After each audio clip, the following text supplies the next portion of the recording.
Welcome to the second episode of the Peoria Education News Show, our partnership between the Peoria Unified School District and the City of Peoria. I'm so pleased to have special guests join me today, Chief Miller from the Peoria Police Department, as well as Mrs. Kathy Connect, retiring board member from the Peoria School District. I'm also joined by Barb Coakley. She's with the Met Professional Academy. All that and more after this.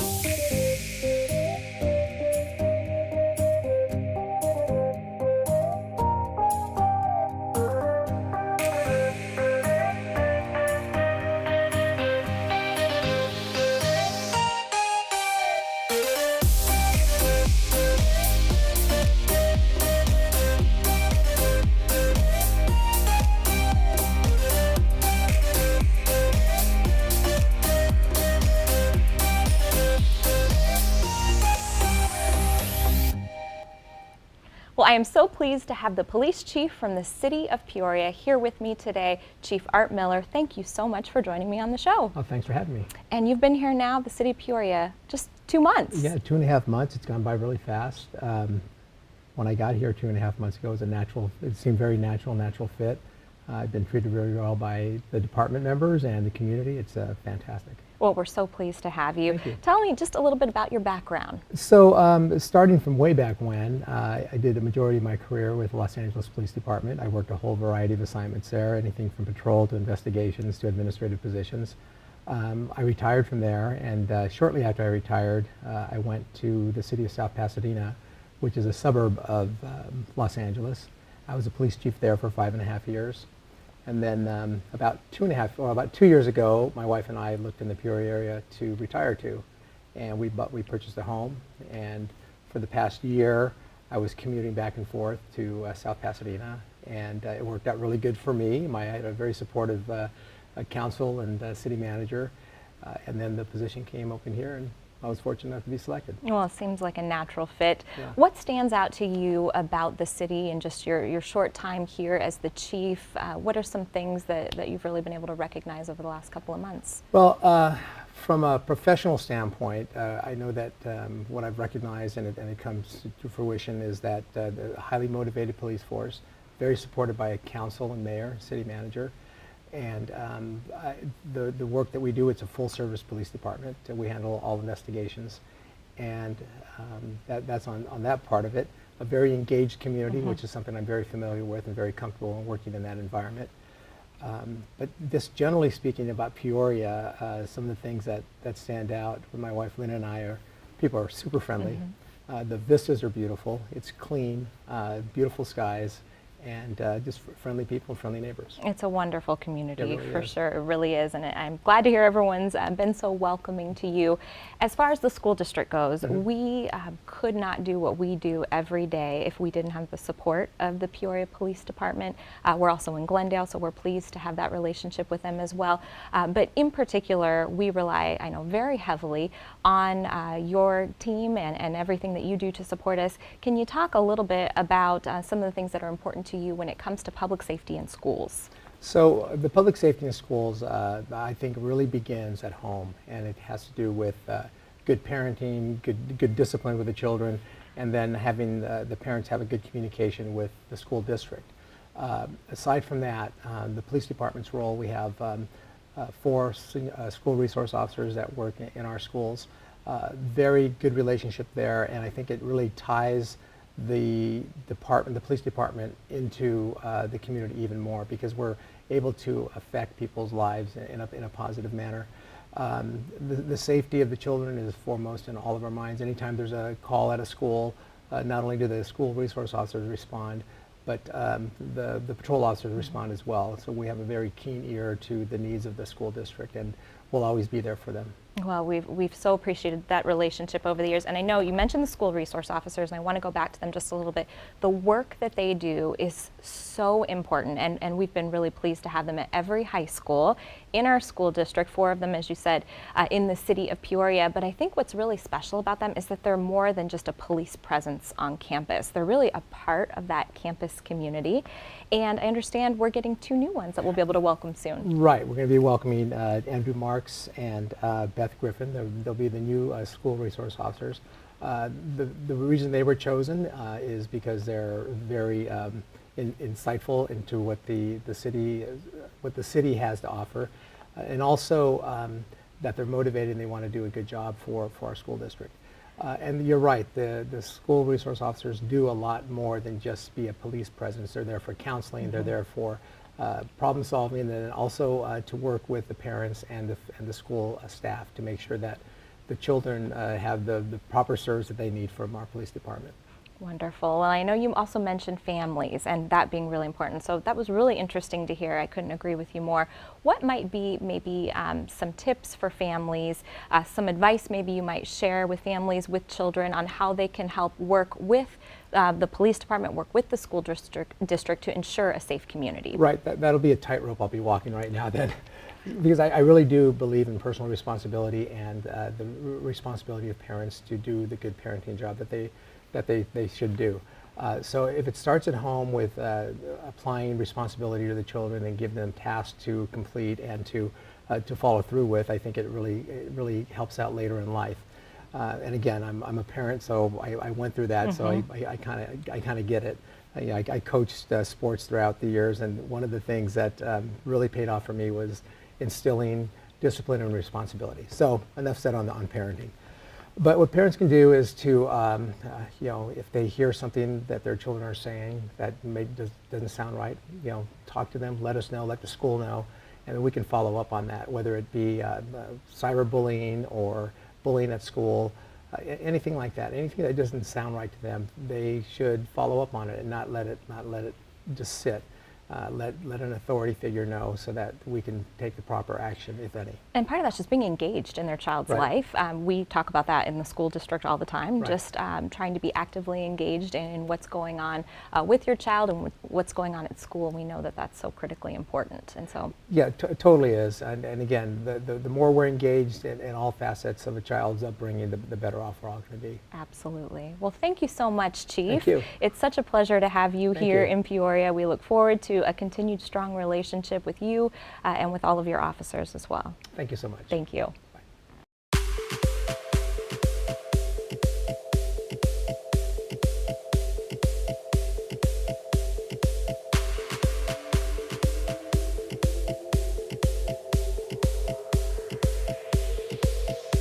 I remember. Good morning. We had so much fun. You decided to do Good, I'm glad.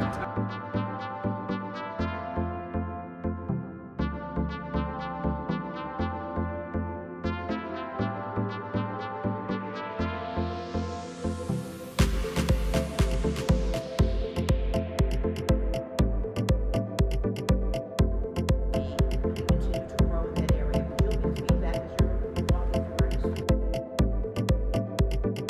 If you have questions, just raise your hand. I don't have jokes like the jungle tour. I'm still working on that. Welcome to Peoria Traditional. We're so happy to have you all with us this morning.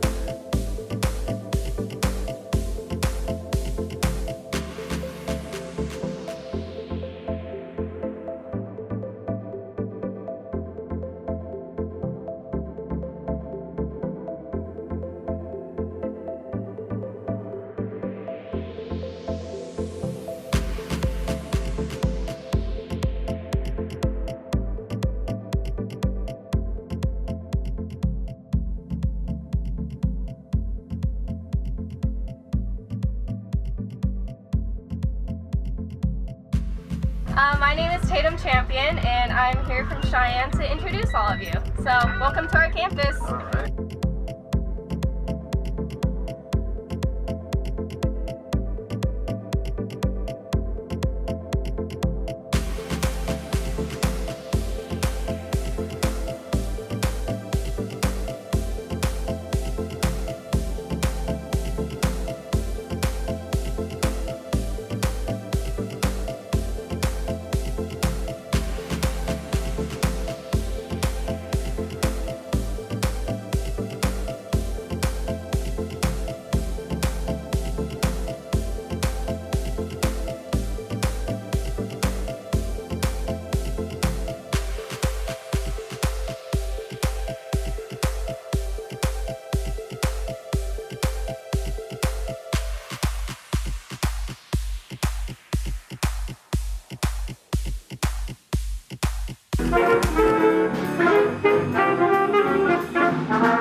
Well, I'm so pleased to have another really special guest here on the show today, Mrs. Kathy Knecht. She has been on the Peoria Unified School District Governing Board for the past 12 years. Mrs. Knecht, I'm so pleased to have you here. 12 years. 12 years. Quite a bit of time, and I know in 12 years you have seen so much change in the community and in our school district. As you reflect back on the past 12 years of service, what comes to mind maybe as some of the more memorable moments for you serving our school board?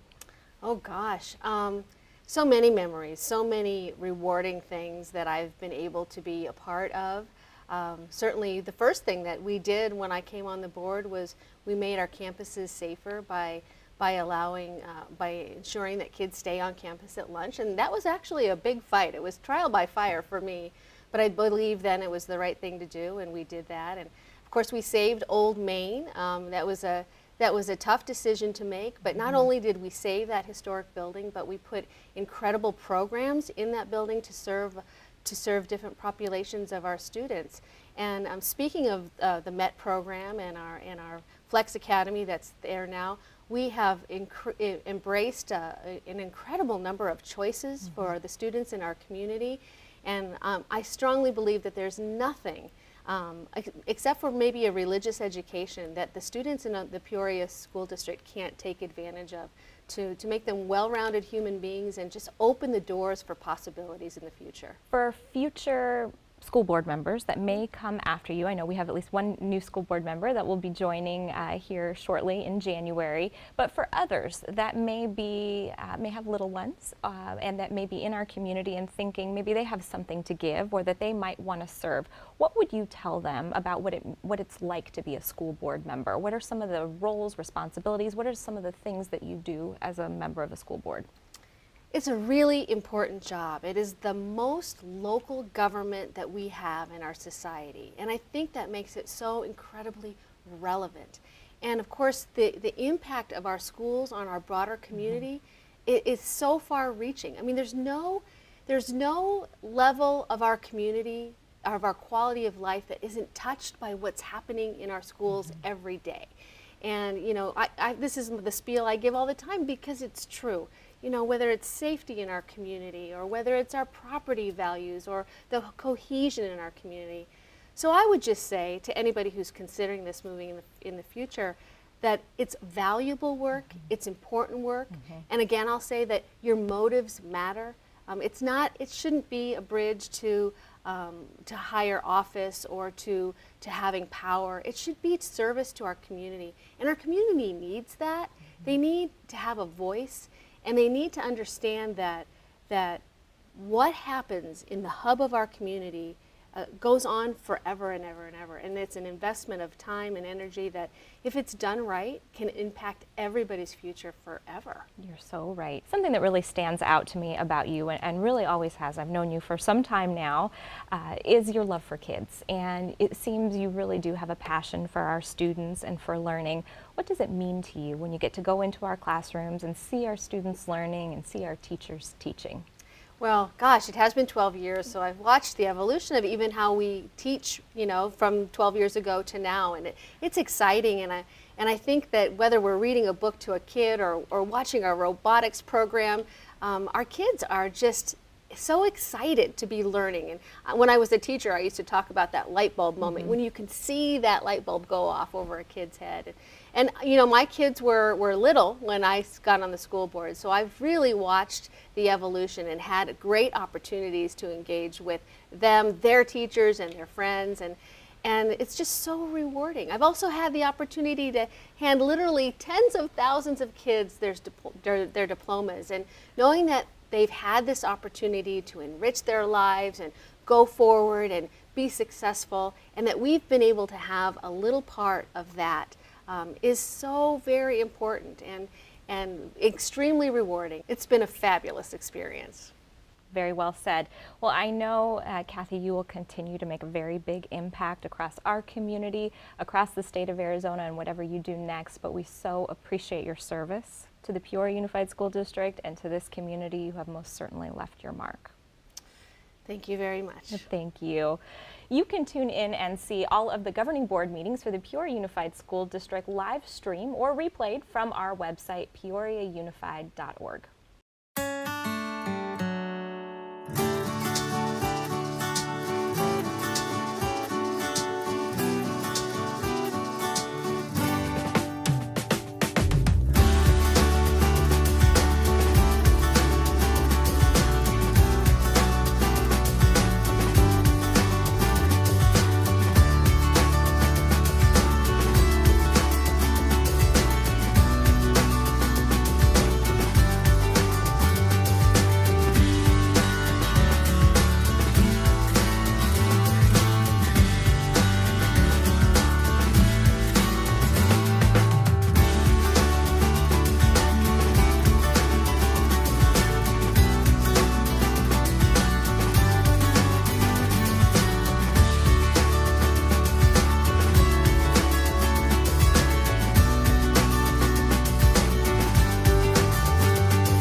My next guest is Barb Coakley, and she oversees the Met Professional Academy. I am so pleased to have her here with us this morning to tell us a little bit more about the Met. Welcome, Barb. Thanks for having me. I'm so glad to have you. So what is Met?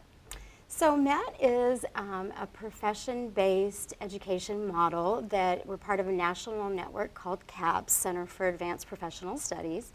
And students come to us, juniors and seniors from all 7 high schools for half a day. And they really get to dive deep into an area of interest. So right now we have the medical, engineering, and technology classes. And at the heart of the program, we have professionals within these industries that work with our students and our teachers to advance the curriculum, act as mentors, provide opportunity for students to shadow and to really experience what it would be like to further their career in this area before they go off onto college. So it sounds to me like it's pretty unique, like not something that you can get on just your traditional regular high school campus. What is it that really truly sets it apart? I think it's the combination of the college prep academic work and the partnerships with the business and industry, because they're able to get those dual enrollment credits through our partners, but also getting that the mentorship and experiences from the business partners, I think, is really at the heart of the program. They're able to talk with them about projects and get stakeholders. They practice public speaking with them and just get a better understanding of what it would take to be successful in different career paths. And right now, I know the focus is medical, engineering, technology. If you could give me a couple of examples about some of the things that they're covering and tackling so that our audience can really truly understand what it's like to be a student within medical, engineering, and technology within each of the strands. So we call our medical program kind of pre-med. So they're Okay. taking those first classes through our dual enrollment partner, GCU, that you would take if you're going to go into any medical profession, nursing, doctor, physical therapist, psychologist, any of those types of fields. And so they're getting that coursework, that college level coursework. They're also getting experience in the cadaver lab at GCU to make sure that this is truly the path that they want to take. And in addition to that, we have partnerships with companies like TGen and Dignity Health and many other healthcare providers in the Valley that either come in and do guest speaking, or we go out and do field trips to them. And then our second year medical students actually do internships twice a week, so they get out there in the field and experience what it's like. Wow, so they're really going to kind of experience what it might be like to be in that area before they take that big leap to really dive deep into some of the Right. coursework that might be costly for them. Sure, yeah. And certainly might be something that in medicine especially, make sure you have a stomach for that. Exactly. So tell me a little bit about engineering. So our engineering program is really unique. It's built off of a model from ASU Design School, and we work with both ASU and GCC on our coursework, but really design thinking and critical thinking and problem solving is that kind of the heart of the engineering program. So we do a lot of work collaboratively, and students are building prototypes and looking at ideas to solve problems that they see within the community. And so it's really exciting to get them to engage in work in areas that they have an interest in. So I'm they're sure that able- motivates them quite a bit. Correct. Yeah, they get to do some brainstorming and decide what projects they want to work on based on their level of interest, and of course then they get more excited about what And they're working on. technology, currently the third strand, so tell me a little bit about that one. So our technology strand is very unique within our school district. It's based off of IT networking and cybersecurity. There's a high demand in this area. There's over 800,000 empty jobs, I'm told, by our business partners, and they're always looking to fill these spots. So these kids are getting some entry-level courses in IT networking, Cisco routing and switches, Windows and Linux, and also getting we have some great partners that work with us in this space to get some experience, some hands-on experience. We have a Cisco Net Academy lab.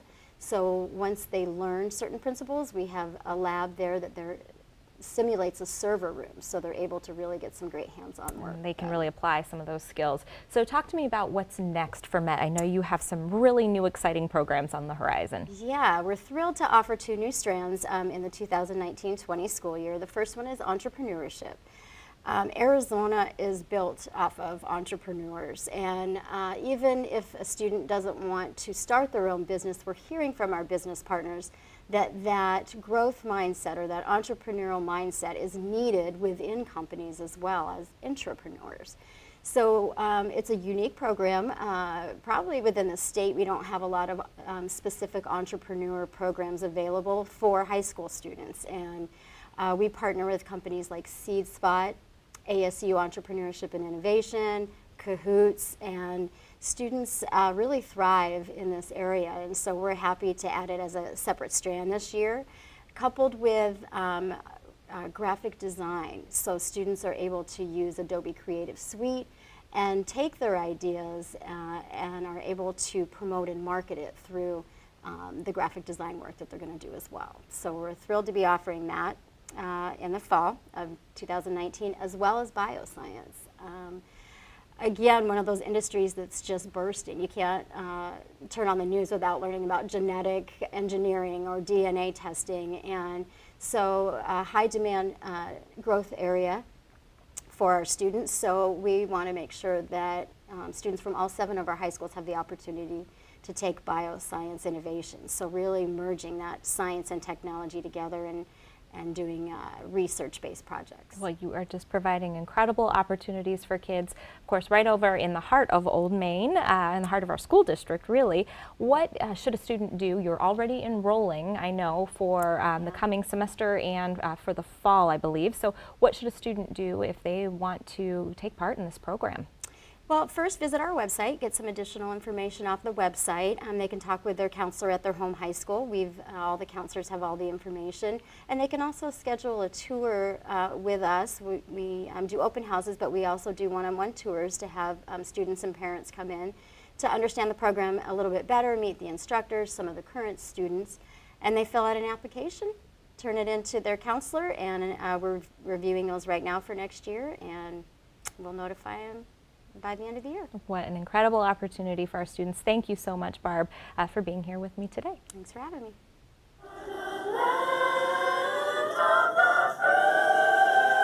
The colors are bold and portray our own beautiful palette.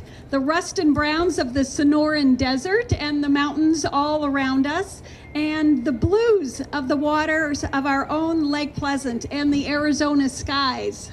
The colors blend together as all Peorians are unified from one end of the city to the other, from the first citizen to the last, in the shared blessings of our cherished home.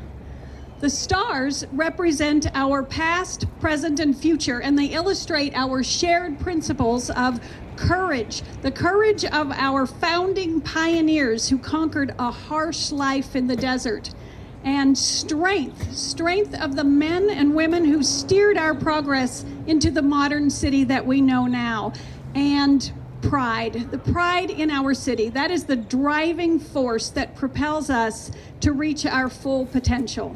This is a very, very special partnership, and it's telling you that not only are you part of Desert Harbor, you're also part of the city of Peoria, which is considered one of the greatest cities in the entire country that you're proud of.